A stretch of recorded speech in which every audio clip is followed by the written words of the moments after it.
Hello, I'm going to read a ghost story by 19th century English writer E. F. Benson. I've already recorded on this channel another of his stories called The Bus Conductor. He was, as you can see from the thickness of this volume, a fairly prolific writer of ghost stories. These stories are all ghost stories. This is a longer story. It's a story ostensibly about dreams that leads elsewhere entirely. I think it is genuinely a rather creepy story.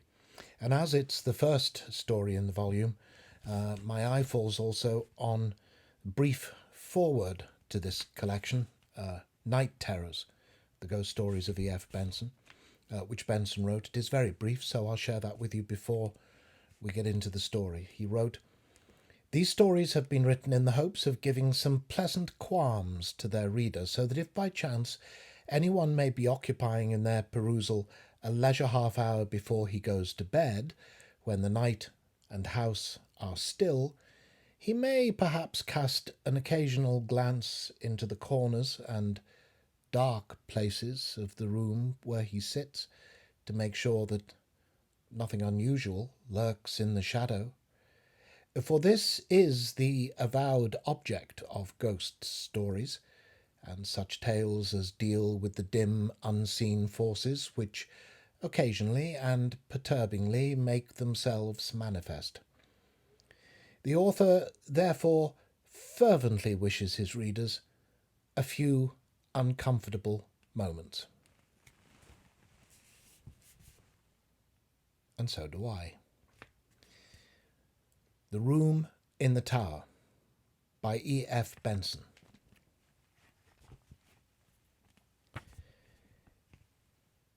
It is probable that everybody who is at all a constant dreamer has had at least one experience of an event or a sequence of circumstances which have come to his mind in sleep, being subsequently realized in the material world.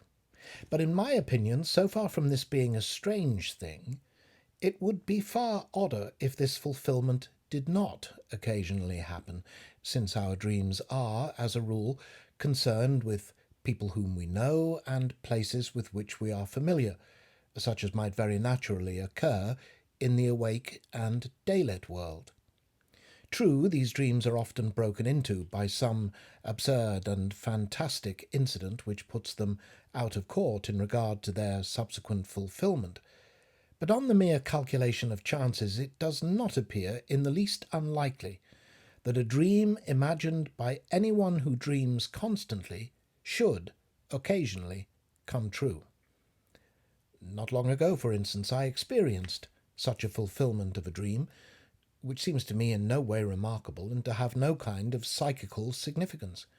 The manner of it was as follows. A certain friend of mine, living abroad, is amiable enough to write to me about once in a fortnight. Thus, when 14 days or thereabouts have elapsed since I last heard from him, my mind, probably either consciously or subconsciously, is expectant of a letter from him. One night last week, I dreamed that as I was going upstairs to dress for dinner, I heard, as I often heard, the sound of the postman's knock on my front door, and diverted my direction downstairs instead. There, among other correspondence, was a letter from him.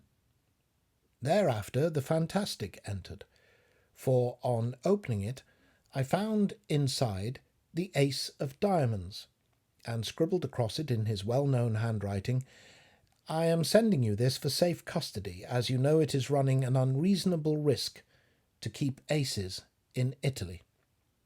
The next evening I was just preparing to go upstairs to dress when I heard the postman's knock, and did precisely as I had done in my dream. There, among other letters, was one from my friend, only it did not contain the ace of diamonds. Had it done so, I should have attached more weight to the matter, which, as it stands, seems to me a perfectly ordinary coincidence. No doubt I consciously or subconsciously expected a letter from him, and this suggested to me my dream. Similarly, the fact that my friend had not written to me for a fortnight suggested to him that he should do so. But occasionally it is not so easy to find such an explanation. And for the following story, I can find no explanation at all. It came out of the dark, and into the dark it has gone. All my life I have been a habitual dreamer. The nights are few, that is to say, when I do not find, on awaking in the morning, that some mental experience has been mine, and sometimes, all night long apparently, a series of the most dazzling adventures has befallen me. Almost without exception, these adventures are pleasant, though often merely trivial. It is of an exception that I am going to speak. It was when I was about 16 that a certain dream first came to me, and this is how it befell. It opened with my being set down at the door of a big red brick house, where I understood I was going to stay. The servant who opened the door told me that tea was being served in the garden, and led me through a low, dark-panelled hall with a large open fireplace onto a cheerful green lawn set round with flower beds. There were grouped about the tea table a small party of people, but they were all strangers to me except one, who was a schoolfellow called Jack Stone, clearly the son of the house, and he introduced me to his mother and father and a couple of sisters. I was, I remember, somewhat astonished to find myself here, for the boy in question was scarcely known to me, and I rather disliked what I knew of him. Moreover, he had left school nearly a year before. The afternoon was very hot, and an intolerable oppression reigned. On the far side of the lawn ran a red brick wall, with an iron gate in its centre, outside which stood a walnut tree.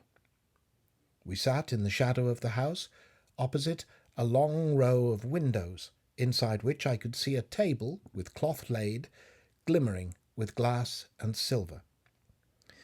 This garden in front of the house was very long, and at one end of it stood a tower of 3 stories, which looked to me much older than the rest of the building.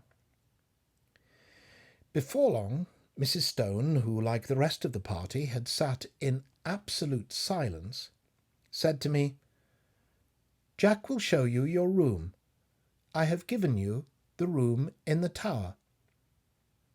Quite inexplicably, my heart sank at her words. I felt as if I had known that I should have the room in the tower, and that it contained something dreadful and significant. Jack instantly got up, and I understood that I had to follow him. In silence we passed through the hall and mounted a great oak staircase with many corners, and arrived at a small landing with 2 doors set in it. He pushed one of these open for me to enter, and without coming in himself closed it after me. Then I knew that my conjecture had been right. There was something awful in that room, and with the terror of nightmare growing swiftly and enveloping me, I awoke in a spasm of terror. Now, that dream, or variations on it, occurred to me intermittently for 15 years. Most often it came in exactly this form: the arrival, the tea laid out on the lawn, the deadly silence succeeded by that one deadly sentence, the mounting with Jack Stone up to the room in the tower where horror dwelt, and it always came to a close in the nightmare of terror at that which was in the room, though I never saw what it was.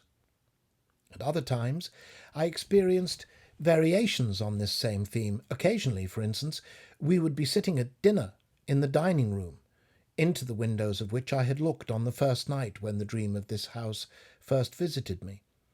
But wherever we were, there was the same silence, the same sense of dreadful oppression and foreboding. And the silence, I knew, would always be broken by Mrs. Stone saying to me, "Jack will show you your room. I have given you the room in the tower." Upon which, this was invariable, I had to follow him up the oak staircase with many corners and enter the place that I dreaded more and more each time I visited it in sleep. Or again, I would find myself playing cards, still in silence, in a drawing-room lit with immense chandeliers that gave a blinding illumination. What the game was, I have no idea. What I remember with a sense of miserable anticipation was that soon Mrs. Stone would get up and say to me, "Jack will show you your room. I have given you the room in the tower." This drawing-room where we played cards was next to the dining-room, and, as I have said, was always brilliantly illuminated, whereas the rest of the house was full of dusk and shadows. And yet, how often, in spite of those bouquets of light, have I not pored over the cards that were dealt me, scarcely able, for some reason, to see them. Their designs, too, were strange. There were no red suits, but all were black, and among them there were certain cards which were black all over. I hated and dreaded those. As this dream continued to recur, I got to know the greater part of the house. There was a smoking room beyond the drawing-room, at the end of a passage with a green baize door. It was always very dark there, and as often as I went there, I passed somebody whom I could not see in the doorway coming out. Curious developments, too, took place in the characters that peopled the dream, as might happen to living persons. Mrs. Stone, for instance, who when I first saw her had been black-haired, became grey, and instead of rising briskly, as she had done at first, when she said, "Jack will show you your room, I have given you the room in the tower," got up very feebly, as if the strength was leaving her limbs. Jack also grew up, and became a rather ill-looking young man with a brown moustache, while one of the sisters ceased to appear, and I understood she was married. Then so it happened that I was not visited by this dream for 6 months or more, and I began to hope, in such inexplicable dread did I hold it, that it had passed away for good. But one night after this interval, I again found myself being shown out onto the lawn for tea, and Mrs. Stone was not there, while the others were all dressed in black. At once I guessed the reason, and my heart leapt at the thought that perhaps this time I should not have to sleep in the room in the tower, and though we usually all sat in silence, on this occasion the sense of relief made me talk and laugh as I had never yet done. But even these matters were not altogether comfortable, for no one else spoke, but they all looked secretly at each other, and soon the foolish stream of my talk ran dry, and gradually an apprehension worse than anything I had previously known gained on me as the light slowly faded. Suddenly a voice which I knew well broke the stillness, the voice of Mrs. Stone, saying, "Jack will show you to your room. I have given you the room in the tower." It seemed to come from near the gate, in the red brick wall that bounded the lawn, and looking up I saw that the grass outside was sown thick with gravestones. A curious greyish light shone from them, and I could read the lettering on the grave nearest me, and it was, "In evil memory of Julia Stone."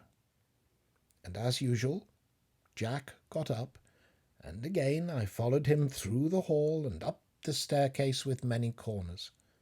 On this occasion it was darker than usual, and when I passed into the room in the tower, I could only just see the furniture, the position of which was already familiar to me. Also, there was a dreadful odour of decay in the room, and I woke, screaming. The dream, with such variations and developments as I have mentioned, went on at intervals for 15 years. Sometimes I would dream it 2 or 3 nights in succession. Once, as I have said, there was an intermission of 6 months. But taking a reasonable average, I should say that I dreamed it quite as often as once in a month. It has, as is plain, something of nightmare about it, since it always ended in the same appalling terror, which, so far from getting less, seemed to me to gather fresh fear every time that I experienced it. There was, too, a strange and dreadful consistency about it. The characters in it, as I have mentioned, got regularly older. Death and marriage visited this silent family, and I never, in the dream, after Mrs. Stone had died, set eyes on her again. But it was always her voice that told me that the room in the tower was prepared for me, and whether we had tea out on the lawn or the scene was laid in one of the rooms overlooking it, I could always see her gravestone standing just outside the iron gate. It was the same, too, with the married daughter. Usually she was not present, but once or twice she returned again, in company with a man whom I took to be her husband. He, too, like the rest of them, was always silent. But owing to the constant repetition of the dream, I had ceased to attach in my waking hours any significance to it. I never met Jack Stone again during all those years, nor did I ever see a house that resembled this dark house of my dream. And then something happened. I had been in London in this year up till the end of the July, and during the first week in August went down to stay with a friend in a house he had taken for the summer months in the Ashdown Forest district of Sussex. I left London early, for John Clinton was to meet me at Forest Row Station, and we were going to spend the day golfing and go to his house in the evening. He had his motor with him, and we set off about 5 of the afternoon, after a thoroughly delightful day, for the drive, the distance being some 10 miles. As it was still so early, we did not have tea at the clubhouse, but waited till we should get home. As we drove, the weather, which up till then had been, though hot, deliciously fresh, seemed to me to alter in quality, and became very stagnant and oppressive, and I felt that indefinable sense of ominous apprehension that I am accustomed to before thunder. John, however, did not share my views, attributing my loss of lightness to the fact that I had lost both my matches. Events proved, however, that I was right, though I do not think that the thunderstorm that broke that night was the sole cause of my depression. Our way lay through deep, high-banked lanes, and before we had gone very far, I fell asleep, and was only awakened by the stopping of the motor, and with a sudden thrill, partly of fear but chiefly of curiosity, I found myself standing in the doorway of the house of my dream. We went, I half wondering whether or not I was dreaming still, through a low oak-panelled hall and out onto the lawn, where tea was laid in the shadow of the house. It was set in flower beds. A red brick wall with a gate in it bounded one side, and out beyond that was a space of rough grass with a walnut tree. The facade of the house was very long, and at one end stood a 3-storied tower, markedly older than the rest. Here, for the moment, all resemblance to the repeated dream ceased. There was no silent and somehow terrible family, but a large assembly of exceedingly cheerful persons, all of whom were known to me, and in spite of the horror with which the dream itself had always filled me, I felt nothing of it now that the scene of it was thus reproduced before me. But I felt intense curiosity as to what was going to happen. tea pursued its cheerful course, and before long Mrs. Clinton got up, and at that moment I think I knew what she was going to say. She spoke to me, and what she said was, "Jack will show you to your room. I have given you the room in the tower." At that, for half a second, the horror of the dream took hold of me again, but it quickly passed, and again I felt nothing more than the most intense curiosity. It was not very long before it was amply satisfied. John turned to me. "Right up at the top of the house," he said, "but I think you'll be comfortable.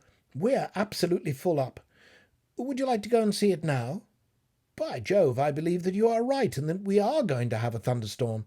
How dark it has become!" I got up and followed him. We passed through the hall and up the perfectly familiar staircase. Then he opened the door, and I went in. And at that moment sheer unreasoning terror again possessed me.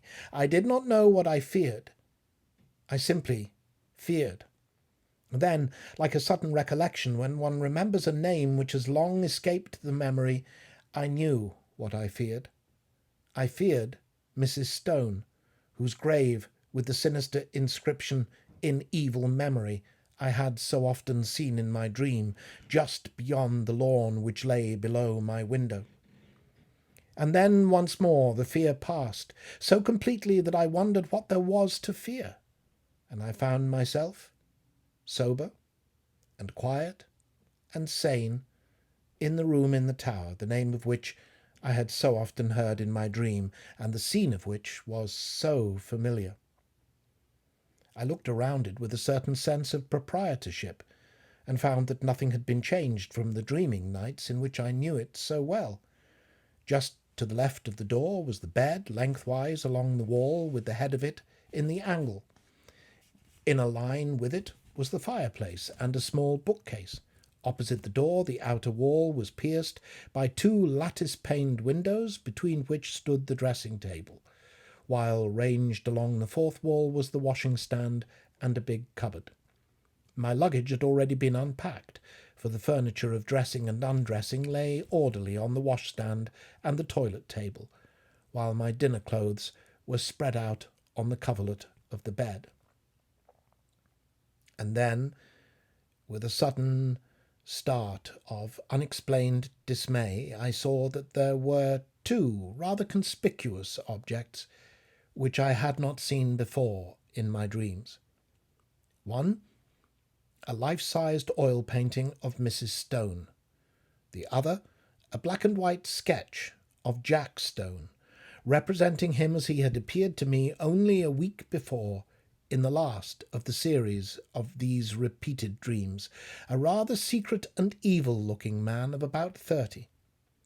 His picture hung between the windows, looking straight across the room to the other portrait, which hung at the side of the bed.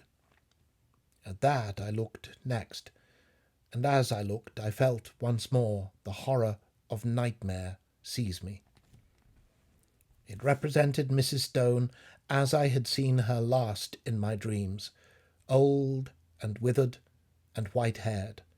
But in spite of the evident feebleness of body, a dreadful exuberance and vitality shone through the envelope of flesh, an exuberance wholly malign, a vitality that foamed and frothed with unimaginable evil. Evil beamed from the narrow, leering eyes. It laughed in the demon-like mouth. The whole face was instinct with some secret and appalling mirth. The hands, clasped together on the knee, seemed shaking with suppressed and nameless glee. And then I saw also that it was signed in the left-hand bottom corner, and wondered who the artist could be. I looked more closely and read the inscription: Julia Stone, by Julia Stone. Then came a tap at the door, and John Clinton entered. "Got everything you want?" he asked. "Rather more than I want," said I, pointing to the picture. He laughed. Hard-featured old lady, he said. By herself, too, I remember. Anyhow, she can't have flattered herself much. But don't you see, said I, it's scarcely a human face at all. It's the face of some witch, of some devil. He looked at it more closely. Yes, it isn't very pleasant, he said. Scarcely a bedside manner, eh? Yes, I can imagine getting the nightmare if I went to sleep with that close by my bed. Well, I'll have it taken down, if you like. I really wish you would, I said. He rang the bell, and with the help of a servant, we detached the picture and carried it out onto the landing, and put it with its face to the wall. By Jove, the old lady is a weight, said John, mopping his forehead. I wonder if she had something on her mind. The extraordinary weight of the picture had struck me too. I was about to reply when I caught sight of my own hand. There was blood on it, in considerable quantities, covering the whole palm. I've cut myself somehow, said I. John gave a little startled exclamation. Why, I have too, he said. Simultaneously the footman took out his handkerchief and wiped his hand with it. I saw that there was blood also on his handkerchief. John and I went back into the tower room and washed the blood off, but neither on his hand nor on mine was there the slightest trace of a scratch or a cut. It seemed to me that, having ascertained this, we both, by a sort of tacit consent, did not allude to it again. Something in my case had dimly occurred to me that I did not wish to think about. It was but a conjecture, but I fancied that I knew the same thing had occurred to him. The heat and oppression of the air, for the storm we had expected was still undischarged, increased very much after dinner, and for some time most of the party, among whom were John Clinton and myself, sat outside on the path bounding the lawn where we had had tea. The night was absolutely dark, and no twinkle of star or moon-ray could penetrate the pall of cloud that overset the sky. By degrees our assembly thinned. The women went up to bed, men dispersed to the smoking or billiard-room, and by 11 o'clock my host and I were the only two left. All the evening I thought that he had something on his mind, and as soon as we were alone, he spoke. The man who helped us with the picture had blood on his hand too. Did you notice? He said. I asked him just now if he had cut himself, and he said he supposed he had, but that he could find no mark of it. Now, where did that blood come from? By dint of telling myself that I was not going to think about it, I had succeeded in not doing so, and I did not want, especially just at bedtime, to be reminded of it. Oh, I don't know, said I, and I don't really care, so long as the picture of Mrs. Stone is not by my bed. He got up. But it's odd, he said. Ha! Now you'll see another odd thing. A dog of his, an Irish terrier by breed, had come out of the house as we talked. The door behind us into the hall was open, and a bright oblong of light shone across the lawn to the iron gate which led on to the rough grass outside, where the walnut tree stood. I saw that the dog had all his hackles up, bristling with rage and fright. His lips were curled back from his teeth, as if he was ready to spring at something, and he was growling to himself. He took not the slightest notice of his master or me, but stiffly and tensely walked across the grass to the iron gate. There he stood for a moment, looking through the bars, and still growling. Then, of a sudden, his courage seemed to desert him. He gave one long howl and scuttled back to the house with a curious, crouching sort of movement. He does that half a dozen times a day, said John. He sees something which he both hates and fears. I walked to the gate and looked over it. Something was moving on the grass outside, and soon a sound which I could not instantly identify came to my ears.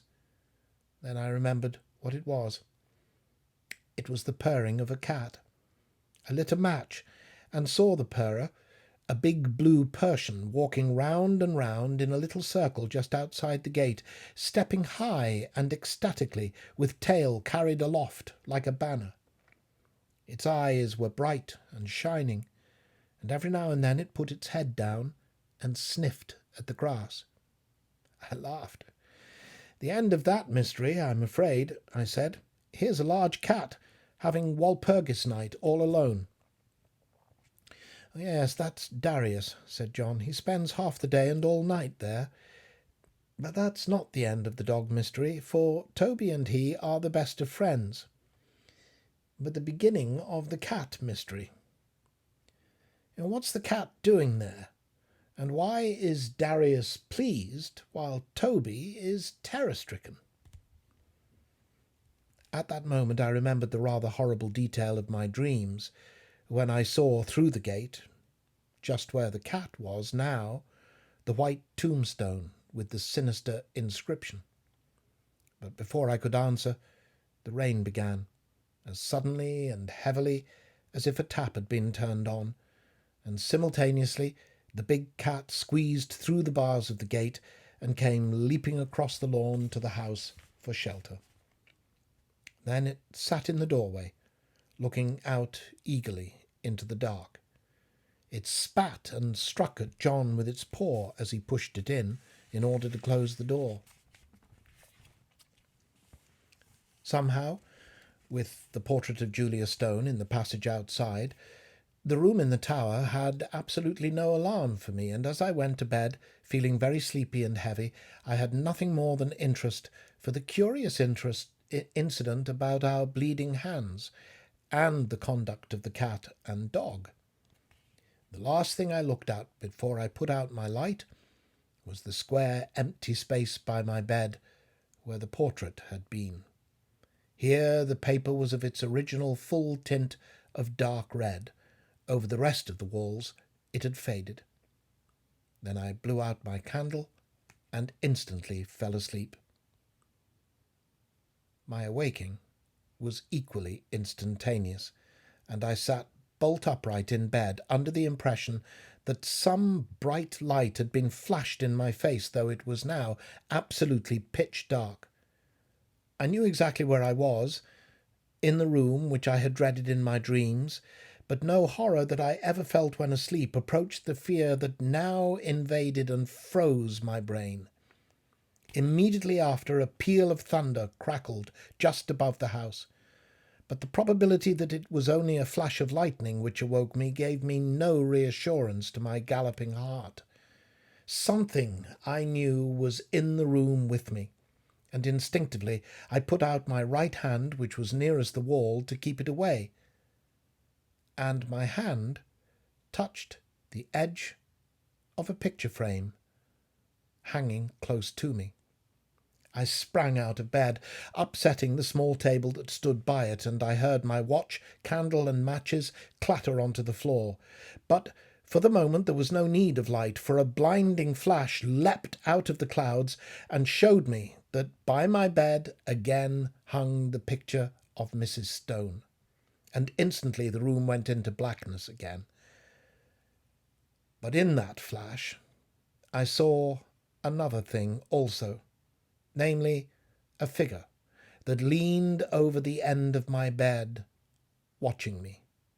It was dressed in some close-clinging white garment, spotted and stained with mould, and the face was that of the portrait. Overhead the thunder cracked and roared, and when it ceased and the deathly stillness succeeded, I heard the rustle of movement coming nearer me, and more horrible yet, perceived an odour of corruption and decay. And then a hand was laid on the side of my neck, and close beside my ear I heard quick-taken, eager breathing.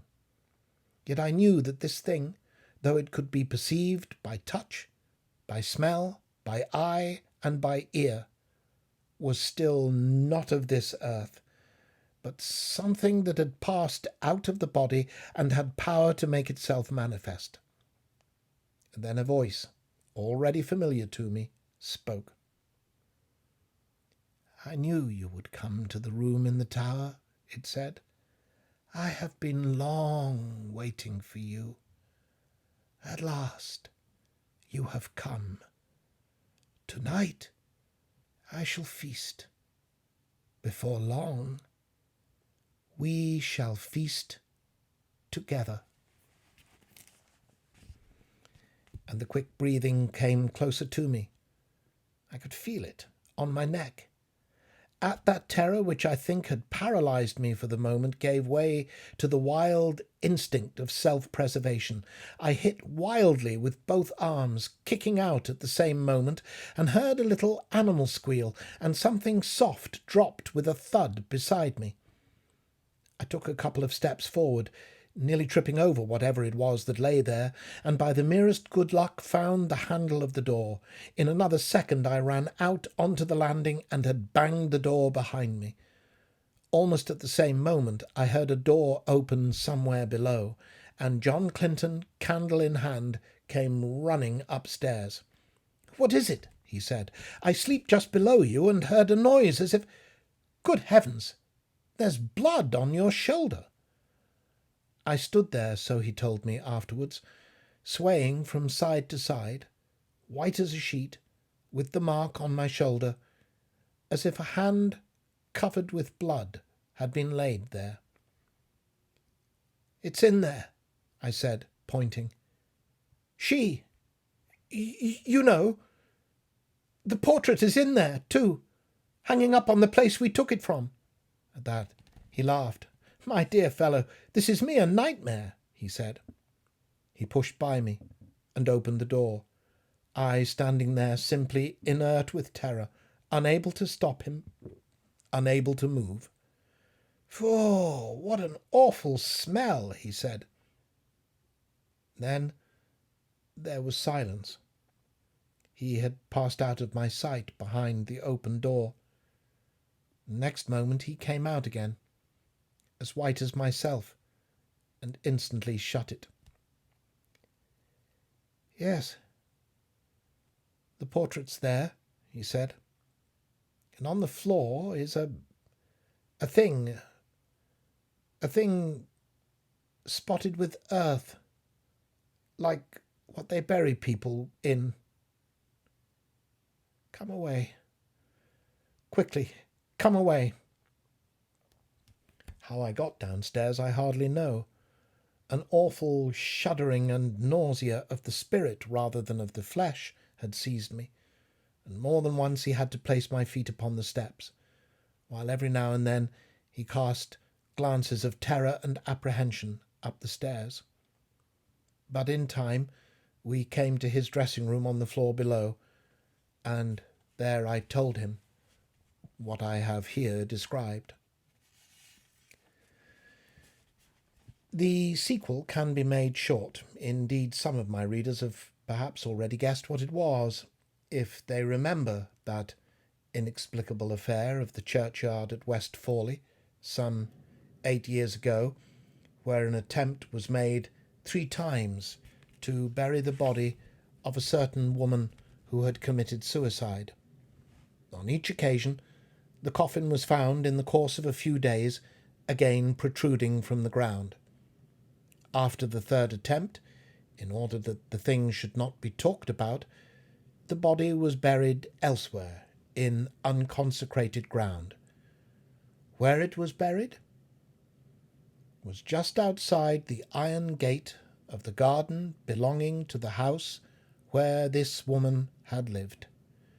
She had committed suicide in a room at the top of the tower in that house. Her name was Julia Stone.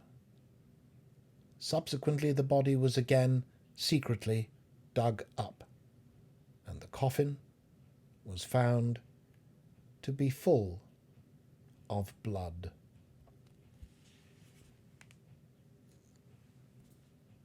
Thank you for watching, and thank you for listening.